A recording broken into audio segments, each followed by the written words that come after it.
Alright, I'm back. Also, I didn't know what to title this video. We gotta talk about the Cavs going home and the Nuggets and Thunder once again having a nail biter. The Thunder are now up 3-2.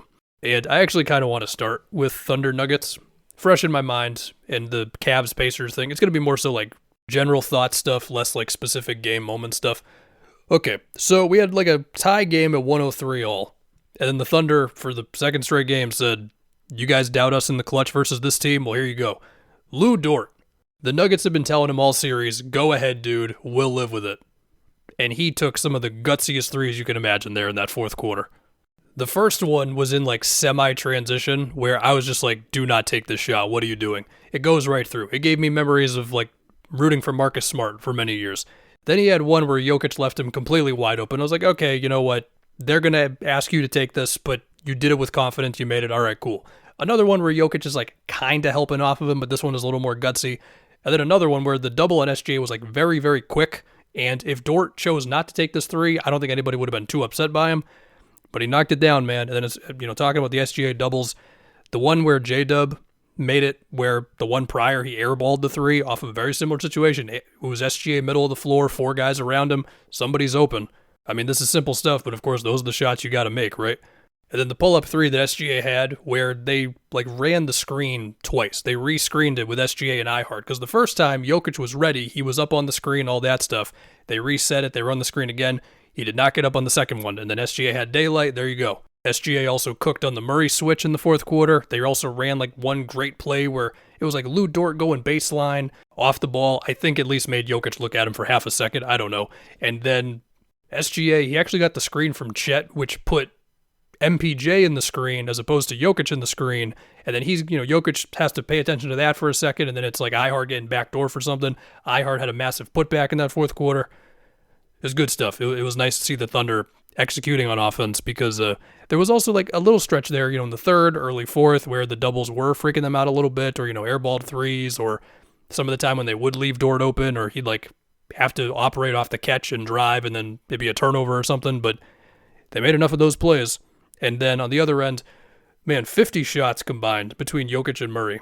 And I mean, somebody would need to find the numbers on this, but it did feel like they went to that two-man game even earlier than they typically do, because we know in the last like 3 or 4 minutes of the fourth quarter, they're going to run that over and over again, whether it's inverted screen where Jokic is the ball handler or just typical with those, or they're going to rescreen it or DHO or whatever the hell. It felt like they were committing to it by like the whole fourth quarter, basically. I'm pretty sure they both played the whole fourth quarter. There's some other moments in there, of course, but dude, there was one defensive play OKC had. Well, first off, I want to say Jokic was incredible tonight, and while Murray did not shoot that great from the field, it did feel like every basket he made had a lot of weight to it, if that makes any sense. I don't know.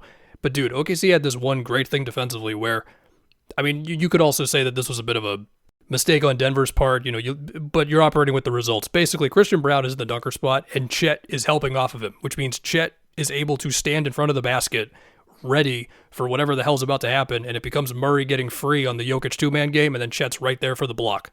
And yeah, I mean, they missed a million threes in that fourth quarter is what it felt like. Now, of course, Jokic had to make the most ridiculous shot of the night, this turnaround at the top of the key over Chet, like, oh my god. And then they did the shots of like the Thunder crowd in the audience are like, what the hell are we witnessing right now? But yeah, there was a lot of missed shots from the Nuggets in that fourth. I believe there was a Russ airball. There was definitely a Russ airball somewhere in there. It might not have been in the fourth quarter. But yeah, I'm remembering like Watson missed 3, MPJ had multiple misses in that fourth quarter, just from spotting up as you would expect. As always, like we don't know the extent of MPJ's shoulder. I mean, I think we kind of do actually. Like under normal circumstances, he probably would not be out there.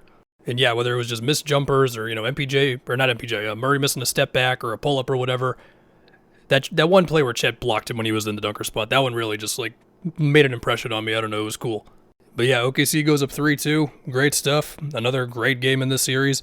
It would be really cool for this to go 7. We'll see. I mean, OKC has out-executed them down the stretch for 2 straight games now. And I guess now we can go on to the Pacers and the Cavs, where the Cavs are going home. I was very wrong on this series. I don't have too many plays stuck in my head from this game, other than like Nembhard going at Garland on a 3-point play to basically like seal it pretty much. But the main takeaway I will have from this game was the plays in which the Pacers just constantly have bodies moving, or they have an extra driver, or an extra screen, or just something. It's like it never really stops that much. As I say this, Halliburton did make some pretty tough threes in this one, but it just feels like there's always an action and then a second action and another plan or whatever. And as an absolute failsafe, it's like Siakam go cook at the free throw line or something like that, right? And it just felt like the Cavs did not have that same thing going on. You know, it's like Nesmith driving, he goes baseline, kicks it to Nembhard, he'll have a little drive, and then that goes back to like Halliburton, who can create something, whatever, stuff like this, right? So all the credit to the Pacers. Now to talk about Garland, look, I don't know how healthy he was this series, okay? He looked good for a second half when they were already down by 40 points. And now, as I think about this Cavs team and the influence that Kenny Atkinson had with speeding up their offense, having more creative screen actions, encouraging Mobley to do more as a ball handler and a creator, especially if smaller guys are on him and all that stuff, what more does this team need, I feel like? Sure, they don't have an MVP candidate, but neither do the Pacers. And there are specific things here. Like, sure, I think it would be nice if they had a great perimeter defender who teams had to respect on the other end, right? Because teams just don't guard Isaac Okoro like that. It would be cool if they had, let's say, like a big forward who could play with the lineups when there's only one big in the game, but still give them like some shooting and a lot of like help defense that you might otherwise take off the floor when one of the bigs is not in the game. I feel like that was a lot of words. And I suppose on their best days defensively, Dean Wade or DeAndre Hunter could resemble this, but I'm talking somebody better than them at this, which is kind of tough to find, honestly. You could perhaps look to find like a little more playmaking from the small forward spot, because, you know, Max Strus and DeAndre Hunter, they can both do stuff on offense. They do. I mean, Hunter makes tough shots, Strus flies around off the ball, etc. But neither one of them is like a, let me create more off the dribble in a pick and roll, that type of thing, or at least not very often, right? But also it's like, you can do this with every team in the league. No team has the absolute perfect roster. So I don't know, maybe it's a toughness thing, maybe, I don't know. Like, they will certainly view the health as a key thing here, sure. I mean, of course, there was the game 2 where it was no Mobley, Garland, or Hunter. They also were in a position to win that game 2 anyway. I just saw Max Strus 0 for 9, geez. Also, Ty Jerome, we'll see with his contract thing, but yeah, man, now I don't believe that there's any cause for emergency here. I mean, their main guys are under contract for a number of years. I don't really foresee like Donovan Mitchell suddenly wanting out. Like, I think for the most part, you're running this back and you're just banking on more internal improvement and whatever. But yeah, I mean, I know I'm going through the same thing with the Celtics in the Knicks series. Granted, these guys don't have their best player now suddenly out for the next season with an Achilles injury. But regardless, it's like, man, what a way for the momentum to just be kind of gone after many months of, well, this is pretty fun. So what does all this mean? I don't know, dude.